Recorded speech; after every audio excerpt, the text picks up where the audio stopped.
Hello everyone, good to see you again. I call myself Mr. U.S. Patil, working as Assistant Professor at Sharad Institute of Technology, College of Engineering, Edra Ichalkanji, which is at Kolhapur district, Maharashtra. Today we'll see the NC programming, that is NC programming procedures. So let's get started with the NC programming. The NC programming produce procedure, a few steps are required to produce part using NC programming.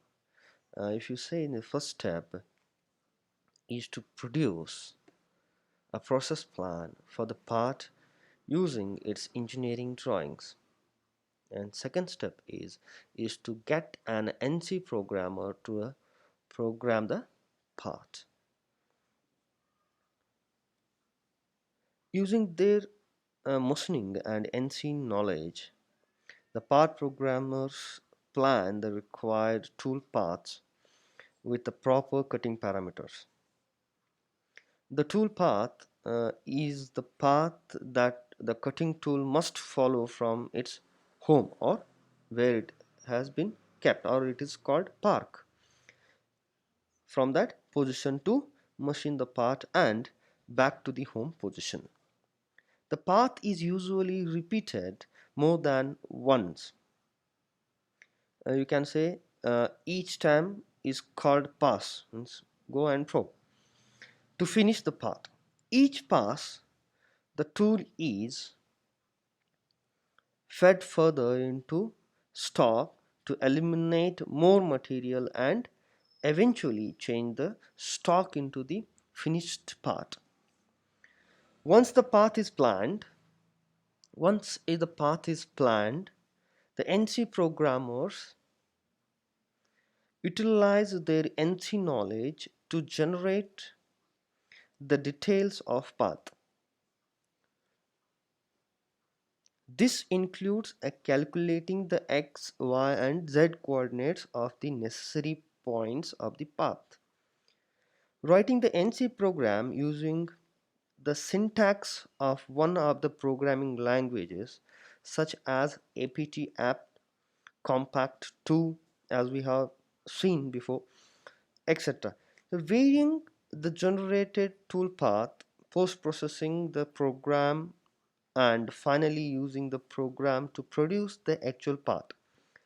The calculations of point coordinates of the path involves the geometry of the path profile, that is called boundaries, and requires trigonometric and geometric skill of the programmer if the tool path is generated manually.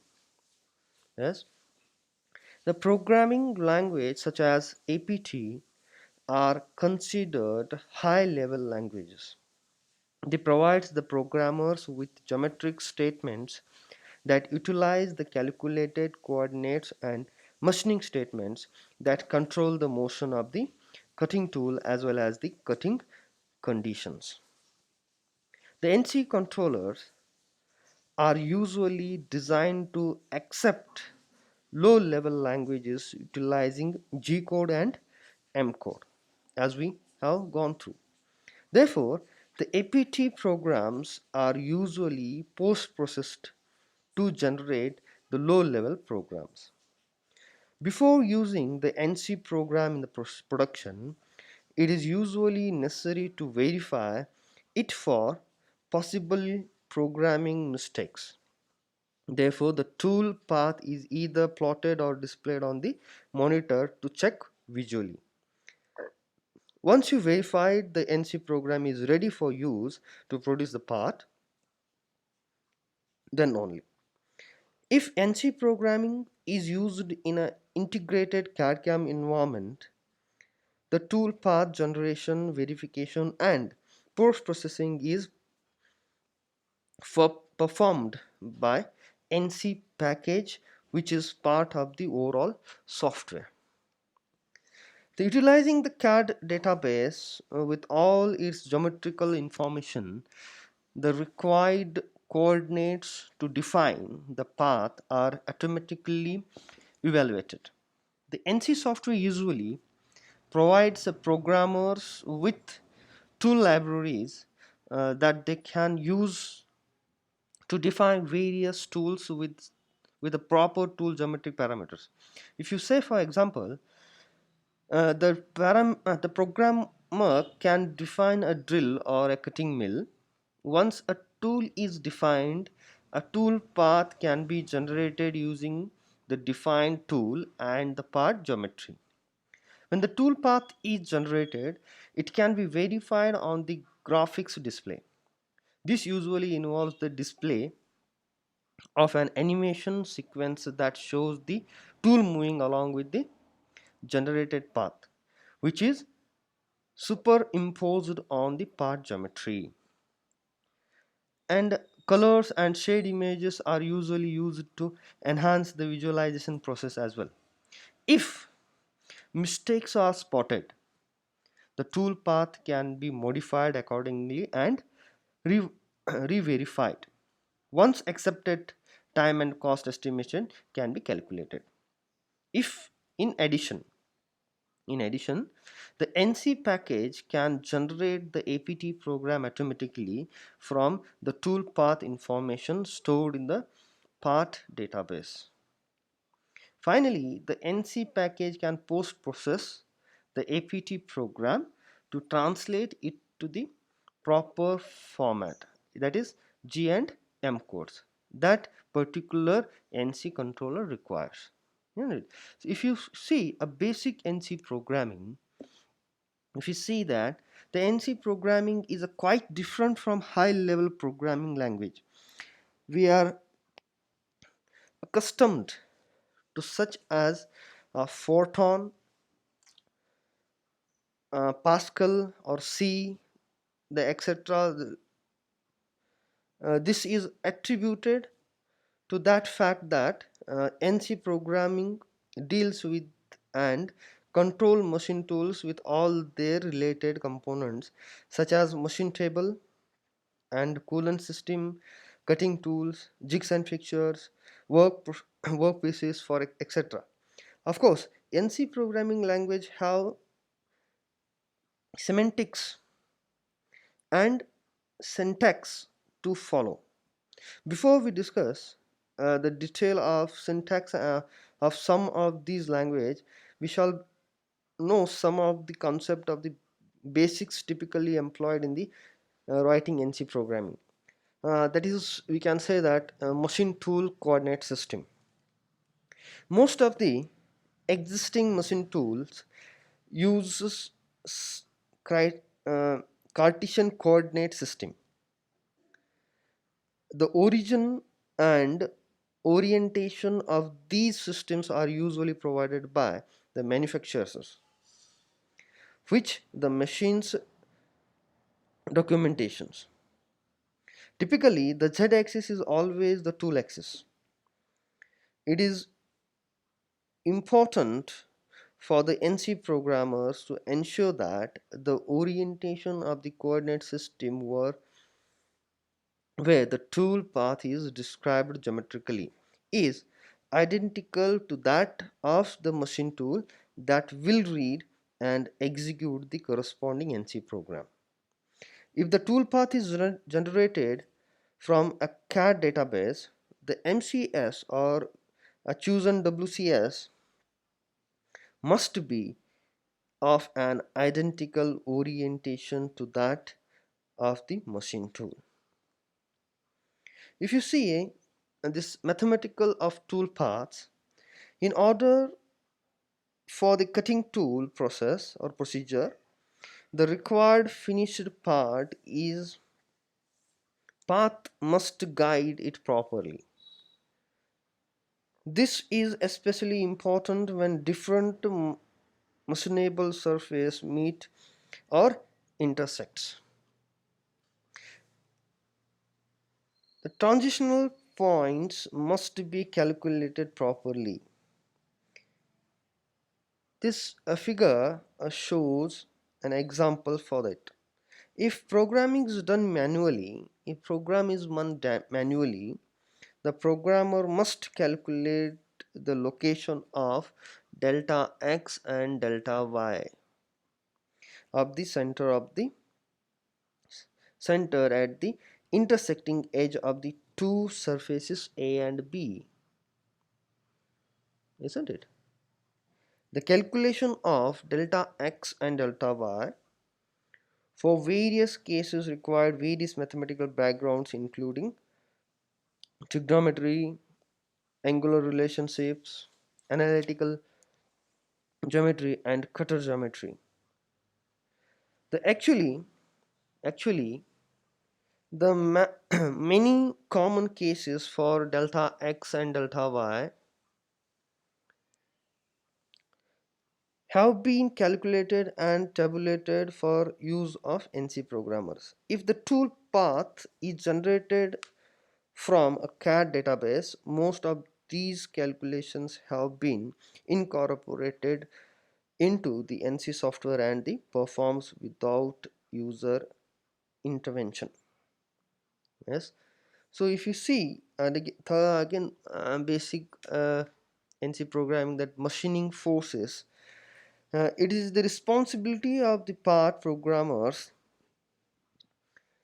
It is the responsibility of part programmers to choose the proper feeds and speeds for the various machining processes. As the dimensional accuracy of the workpiece related to the programming accuracy, the efficiency of the machining process related to the feeds and speeds.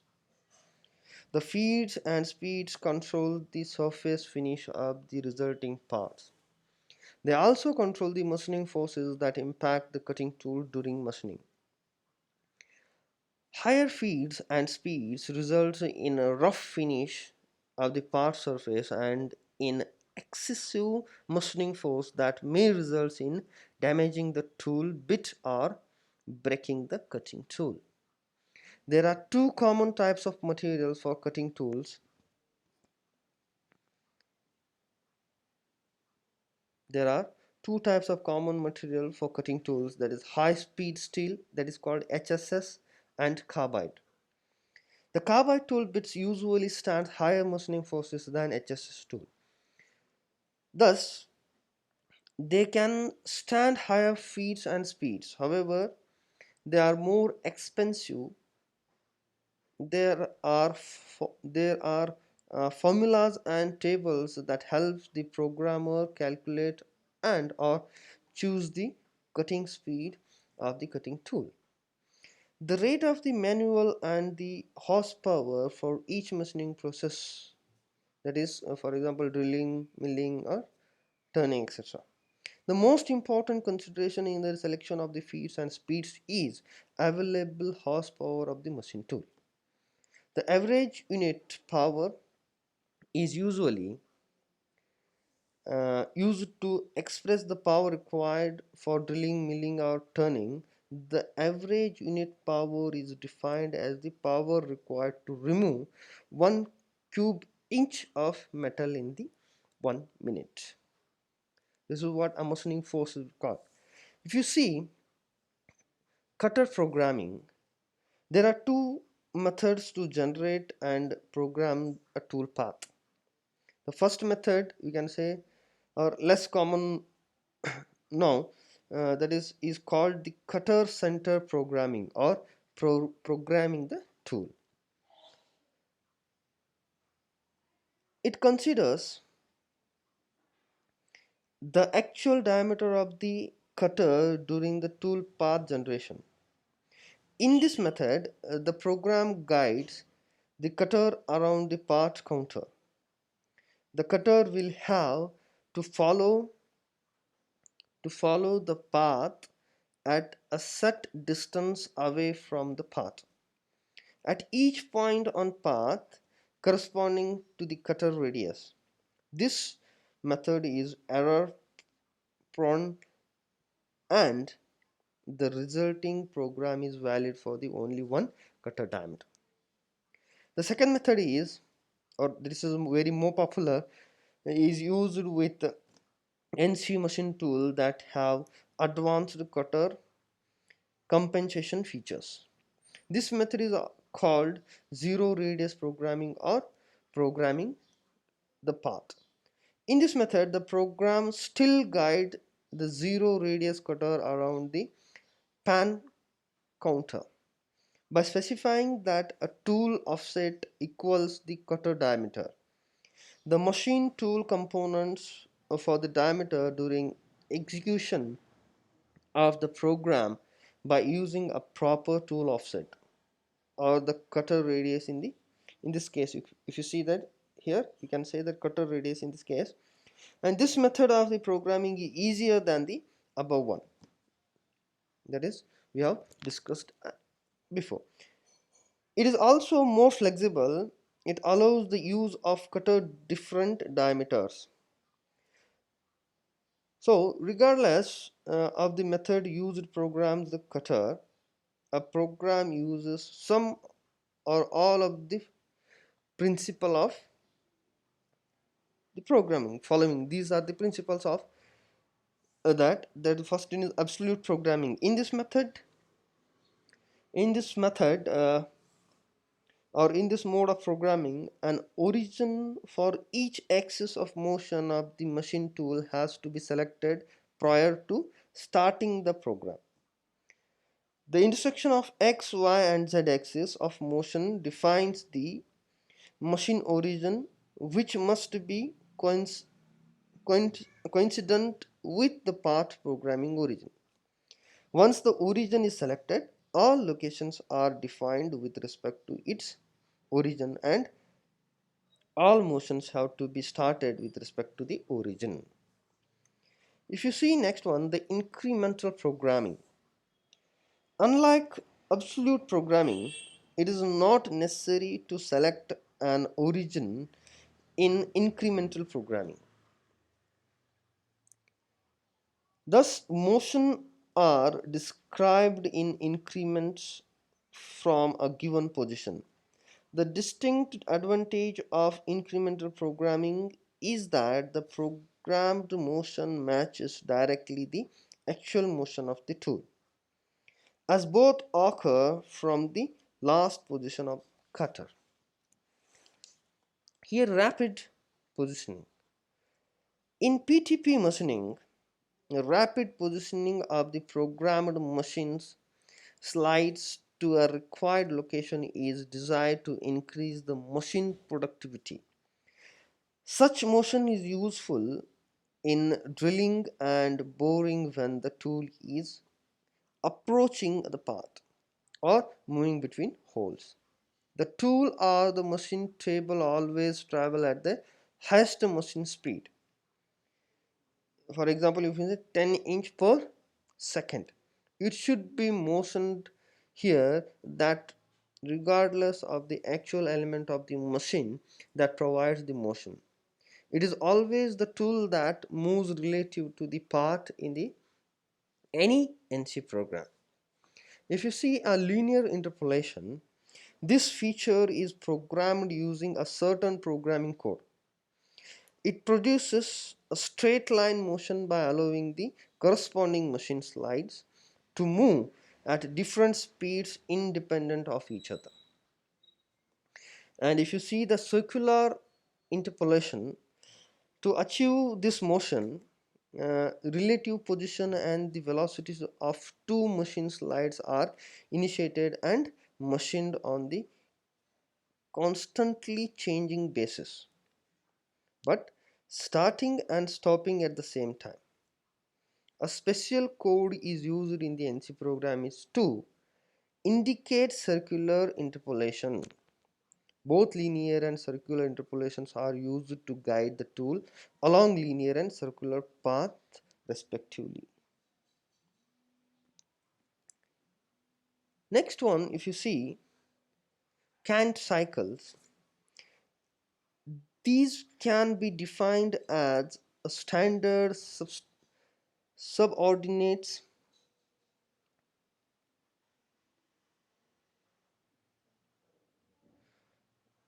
these sorry these canned cycles, these can be defined as standard subroutines stored in the library of that machine tool. Any NC program can call and use any of these subroutines using the special codes. Example include subroutines for drilling, tapering, boring, turning, or even say threading. The word can't, the word this can't indicates that the subroutine is used over and over in respective fashion, that is cyclic fashion. There are two types of canned cycles: fixed and variable canned cycles. Fixed and variable canned cycles. The former implies that subroutines are not adaptable to specify users' needs, while the latter allows the programmers to write canned cycle to suit particular applications. Next, that basic program is of tool offsets. There is tool offsets. The tool offsets are useful features provided by NC machines to make part programs more flexible and easier to create. In the previous section, that is we have just saw, we have discussed in the cutter diameter compensation, isn't it? The tool length compensation is also possible, and it allows a program to be written to perform milling, drilling, taping, or boring without presetting the tool to a specific length. The other useful tool offsets are those used for flexible positioning of holding fixtures or parts and multiple part machining. Generally, in addition to the machine and program origin discussed already, we have the fixture origin and the part origin. If the fixture holding of a part is located in the certain position on the machine table, the part must be located properly related to the fixture origin. The part origin, that is identical to the program origin, is therefore offset from the machine origin. The tool offset can be used to compensate for this offset during program execution. Similarly, if more than one part are set up on the machine table, they can be machined one after the other without stopping or interrupting the machine tool by using offset to compensate for the various origins of the various parts. Offset values are usually stored by the programmers in specific offset registers programmed for various tools by using the specific code. If you see here, NC programming languages, the statement of sorry here some statements, a part programming language allows the part program to take the geometry of the part from the engineering drawing or from CAD database and describe the path to be taken by cutter to produce the part. Most of these languages have English like syntax and statements. The English like statements are composed of a combination of vocabulary words, symbolic names, and data that is normally obtained from the drawing or CAD database, and these being separated by punctuations that we have seen. These statements are designed to require the minimal amount of data input from the programmer, leaving the computer to generate the vast amount of tool offset and other required information.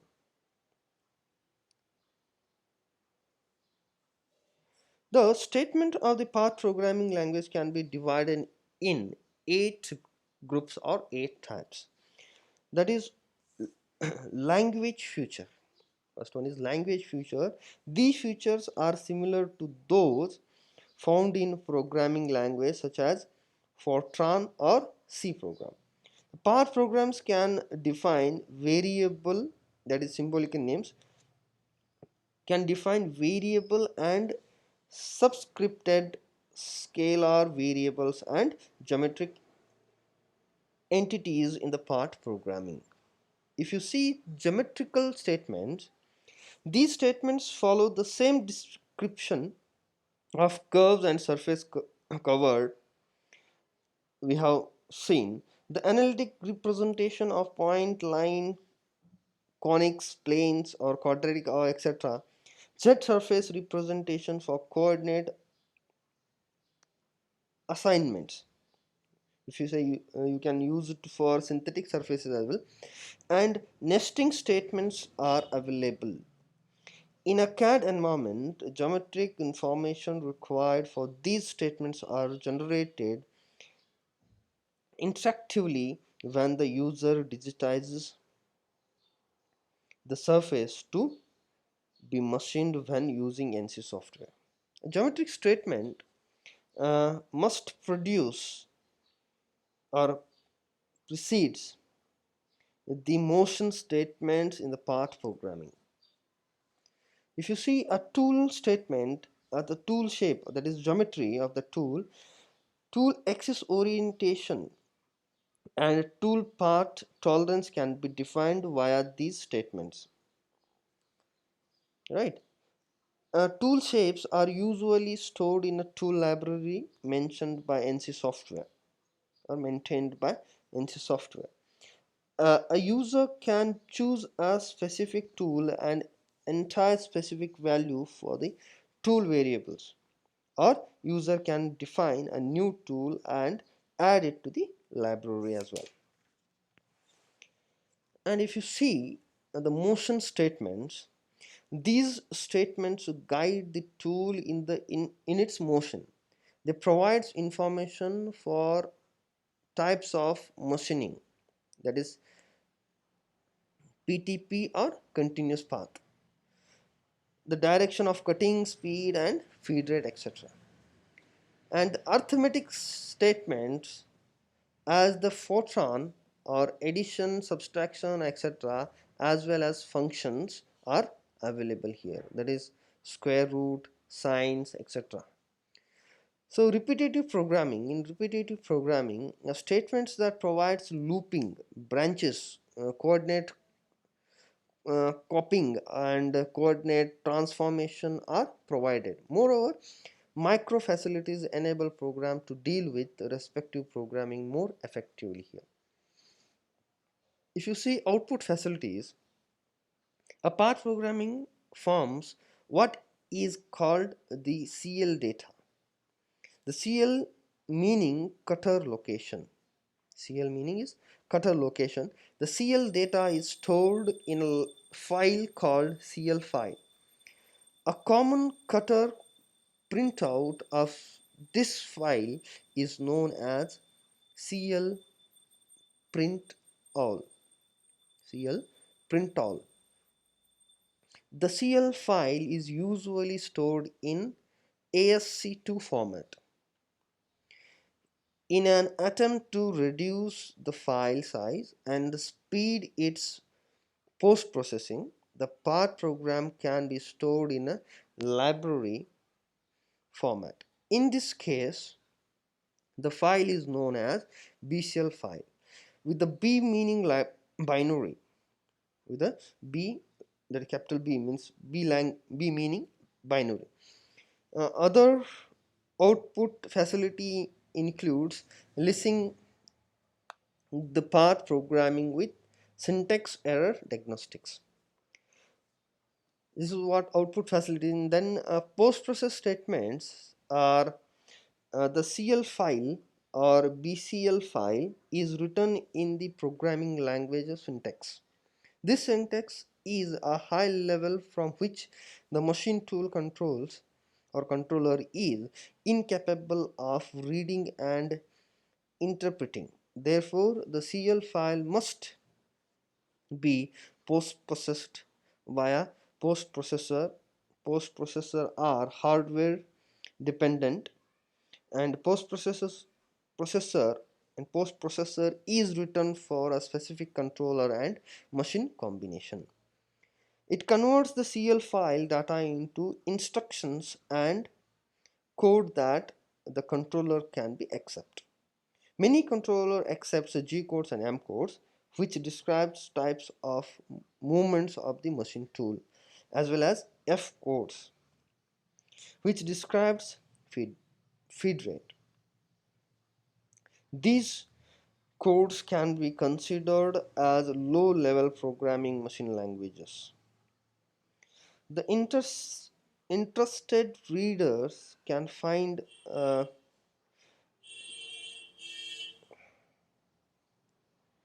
that you can find the instruction in NC programming textbooks and even manuals as well.